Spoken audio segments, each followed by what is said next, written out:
Holy cow. First, I want to thank the Baltimore Improv Group. I feel caffeinated. Did they give you that kind of vibe? My name is Sarge Salman, and I've been the curator of TEDx Baltimore since, well, seems like a lifetime, but really since 2013. Before we get going, we really have to go through some housekeeping rules. So first, in the unlikely event of a water landing, please locate the exits. The exit may be behind you, that way. This is a smoke-free facility. If you're caught smoking or tampering with the smoke detectors, you get punished by a swift kick to the shins. The lavatories are located on either side of the lobby space. And I please ask you to silence or shut off your cell phones because they're really annoying to the neighbors. If you insist on Facebooking, Instagram, Twitter, or even Tinder, there's some change, there's some space back there that you can use with some privacy. And for those of you that asked, I am not on Tinder. Should I be? Do I need to be on Tinder? And finally, if you have any questions, please look for our volunteers. They're wearing red lanyards, and that's how kind of it goes.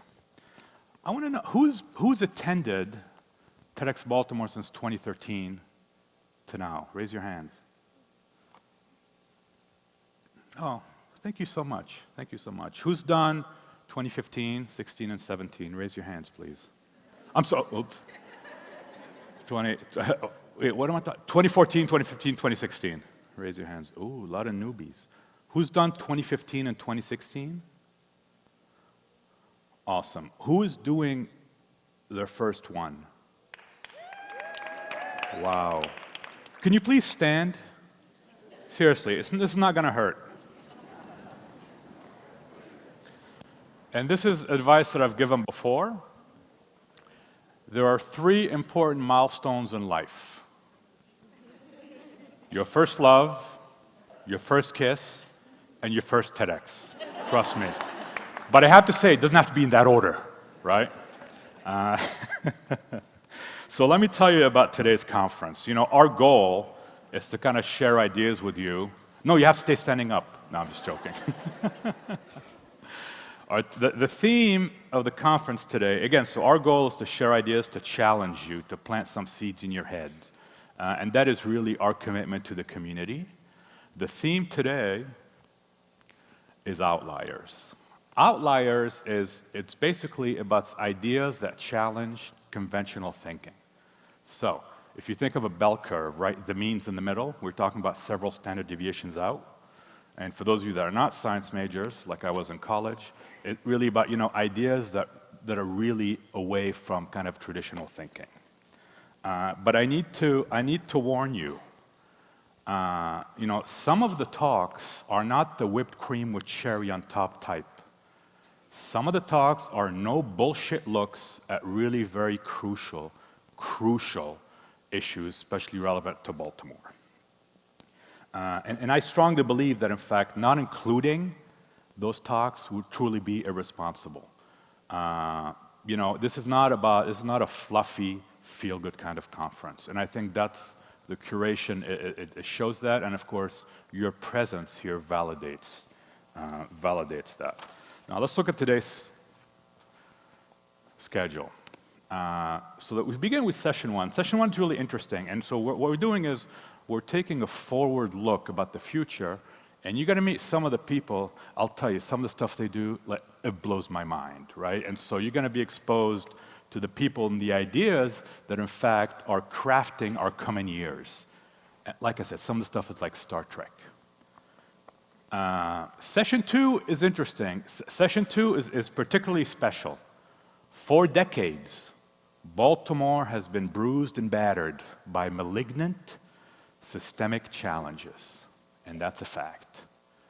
But within challenges lies opportunity. So our speakers will discuss the current state of the American urban condition and then offer their insight into the opportunity that we can no longer afford to ignore. And finally, in session 3, we'll take take it into the human, looking at the human experience. So as you can see, we start broad and we narrow down. And also, so lunch is from 12 to 2. Every year, you folks complain about having to walk to the Student Center, and I really don't blame you. I've never made it to the Student Center. It is January, so this year we've arranged for a shuttle bus system. Can you please applaud for that? for us on the team finally getting it, right, from all the comments that you guys have made. But during lunch, from 1 p.m. to 1:45 p.m., before the 2 p.m. session begins, I'm going to be here doing a Q&A. And I think, in hindsight, this is something I should have done before. And you're welcome to come and chat with me. And I suspect you have a lot of questions about the conference, and I will gladly answer them to the best of my abilities. So that's what we can do during the lunch break. And in both breaks, in fact, we have some locally produced food organizations, which, this is my attitude. If someone comes up to me and has an idea about TEDx Baltimore, my first question, do I have to do anything? And if they say no, and I say, go for it. That really is what motivates me. And so when someone said we want to have a local food vendor, I say, do I have to do anything? No? Great, let's bring him into the lobby. That's really how it works, and we have three really cool food vendors. Now, as you may have known, well, the new people, you don't know that, but I've always been committed to engaging the community. Again, why? Zero effort on my part. And so one of the things that we've been working together for 2 years is a collaboration with Education Channel 77. And this is a vocational training program, part of the public school system in the city. And I've been working with them out of Frederick Douglass High School. And we produce a show called Baltimore Pioneers. So we bring in interesting people, and they get interviews for a half-hour show. So you live in the city, Channel 77, 7 p.m., 7 days a week. Can you guys repeat that, please, to make sure you got it? Perfect. And if you live beyond the city limits, you can go find that channel on Vimeo. I think we're shooting to up to 30 episodes. And the magical part about this is entirely student-run. The students write the questions, the students do the interviews, the students do the video, they edit, they sound, everything. And so for the second year, we've given them studio space in the back. So after every speaker's done, they get taken up, well, voluntarily, they get escorted to to the studio they have, and the same thing is going to happen. They're going to get interviewed with students, and this is a superb program that's run by Dr. Lynn Patterson and Jim Majubian. And out of today, they're going to get about 3 episodes of Baltimore Pioneers.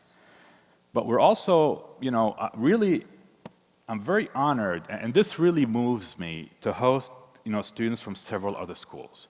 So I'm going to call out your name, and could you please stand if you're part of that school? The Park School. Are you good folks here? Please stand up. Thank you so much. Baltimore County Public Schools. Are you here? No? Well, they're coming on their way. It's probably traffic. Oh, thank you so much for coming. Is Dr. Brown in that audience? Dear, dear friend, yes. We have the Baltimore Leadership School for Young Women. Please stand, ladies. Where are they? And this is an organization that's in fact run by Shanesha Sauls, who was a speaker in last January. So I'd like to think that it is her talk here that really propelled her career, but that's my line, and I'm sticking to it. St. Timothy School, young ladies, please stand up.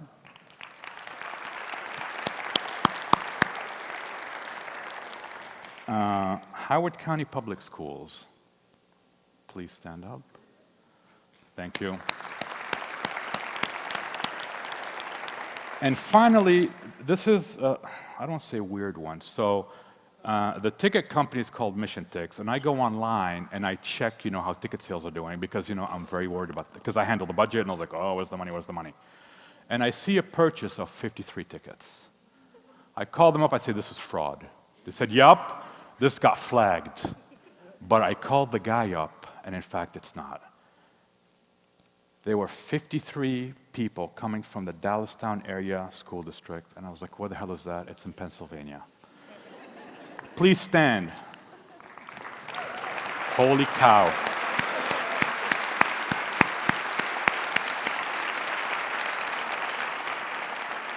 You know, as a curator, what really moves me is that these good folks felt that this conference is part of their curriculum, and I can't tell you how much that means to me. And again, that's one way that, you know, that we serve the community. Now, let me point out the closed captioning. There's a wonderful lady named Mary Kay who's living in Arizona, and we found this, in fact, you know, often we have deaf attendees. This actually helps the hearing attendees even more. Mary Kay, I imagine Mary Kay, so we have a Skype voice connection. I imagine Mary Kay sitting on her couch with like pink slippers and a milkshake and typing. No typos. She doesn't know what the speakers are going to say. And at some point, she almost like gets ahead of the speakers. So she's a stenographer by trade, and when we did it this year again, I said, we want Mary Kay. And she's been a real treat, and thank you so much, Mary Kay. She is not part of the Mary Kay empire, but but we're truly honored. Like I said, we said we need Mary Kay, and she's absolutely superb. So, fortunately for you, and when this is over, I think I want to become like Facebook friends with Mary Kay. But so, you know, in the past,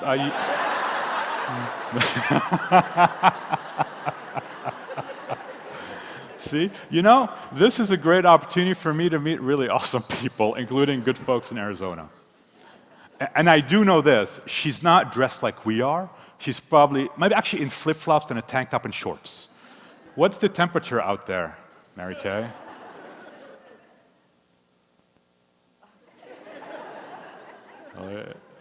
Ooh, heat wave.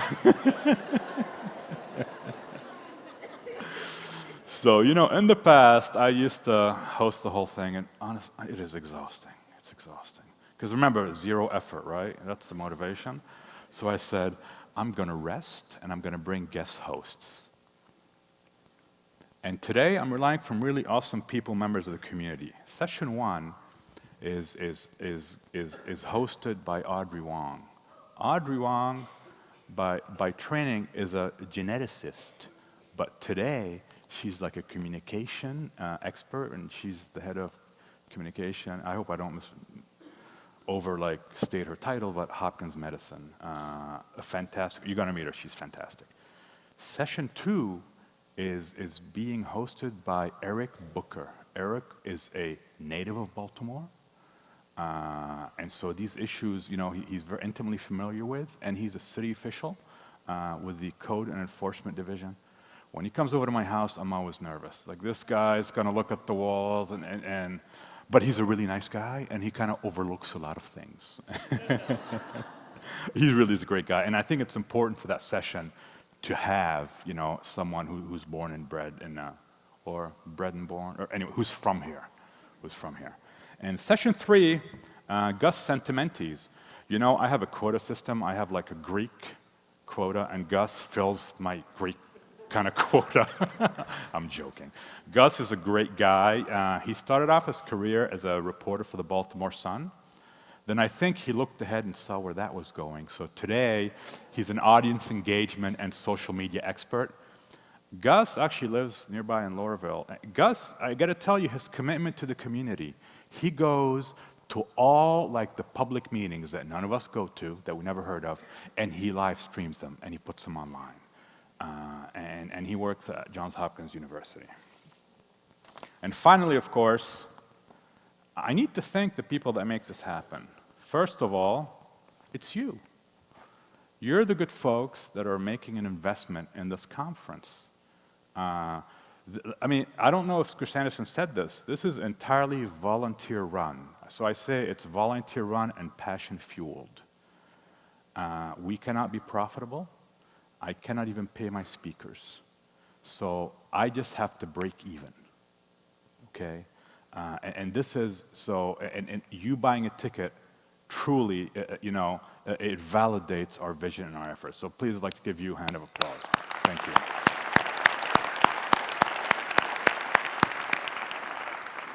And finally, our sponsors. They're the ones that fund our adventures. And here they are. And particularly on that list, I'm particularly grateful for the ABLE Foundation. The ABLE Foundation is an extremely important foundation in Baltimore. They've been around for a while, and they fund, really hardcore in the trenches kind of projects. They have a very aggressive vision, and they've been supporting us for 4 years. So please let's give a hand to ABLE Foundation. Actually, I know there's 3 or 4 people. Can you please rise? Good folks at ABLE Foundation, including Beth Harbor. Oh, you know what? They don't want to stand because they know people are going to ask them for money? Oh, okay. Are you here to give away money? No. You can go on the website and fill out an application form. And of course, yeah, these are sponsors. We also have, there are organizations, I said, you know what? If we can sell 1 ticket, why don't we sell 10? Right? And so we sold the 10-pack. The 10-pack is just 1 ticket times 10. Right? Like there really is no discount. But it's a way to recognize organizations who want to support us and who rely on this event as, for professional development of networking. And again, so it is these 2 slides that really make this happen. Support. I can't tell you how much work the volunteers do. This is my 4th year, and in those 4 years, actually, I'll be honest with you. I'm the licensee for the conference. My 1st year, I have monarchic instincts. I had a vision for how registration works. I had a vision for the lunch. And of course, I promptly burnt out. The truth is, what do I know about registration? Nothing. What do I know about food and beverage? Nothing. So what I've learned since that time is to recruit managers. And for this conference, I am privileged to work with 12 superb managers. And I stay out of their way. And in fact, they yell at me when I start saying, how am I going to do this, how am I going to do that, da-da-da. And so that gives me the time. So during the breaks, I'm going to be going out mingling with you, shaking hands and kissing babies. And that's why you saw me walking outside. And I think one of the biggest compliments is when your team makes you practically obsolete. And so that really, is my biggest pleasure. And I think now let's get on with the show. Please welcome Audrey Wong.